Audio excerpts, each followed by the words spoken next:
నా పేరు శ్రీకాంత్ గౌడ్. ఈరోజు నీరా కేబ్ని తొలగిస్తామని చెప్పేసి కాంగ్రెస్ ప్రభుత్వం చెప్పడం చాలా దుర్భాగ్యమైన చర్య తీసుకుంటున్నాం. ఎందుకంటే గత ప్రభుత్వం గౌడులను కాపాడుకుంటూ గౌడ అస్తిత్వాన్ని నిలబెట్టినటువంటి పెద్దలు గౌరవనీయులు అప్పటి మంత్రి అన్న శ్రీనన్న గారి ఆధ్వర్యంలో, అప్పటి చైర్మన్ పల్లెరవన్న గారి ఆధ్వర్యంలో ఈ నీరా కేఫ్ను ఏర్పాటు చేసుకోవడం జరిగింది. అది గౌడుల ఆత్మగౌరవంగా ఈ హైదరాబాద్ నక్లెస్ రోడ్ల పెట్టుకోవడం జరిగింది.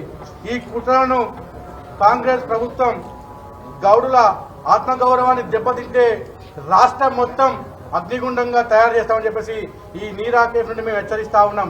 ఎందుకంటే మా వృత్తి జోలికి వస్తే గత ప్రభుత్వం అంటే కొన్ని ప్రభుత్వాలు, రాజశేఖర రెడ్డి ప్రభుత్వం అవుతుంది, చంద్రబాబు ప్రభుత్వం అవుతుంది, వారు చాలా భారీ మూల్యం గౌనుల జోలికి వస్తే ఏమైందో వాళ్ళకి తెలుసు.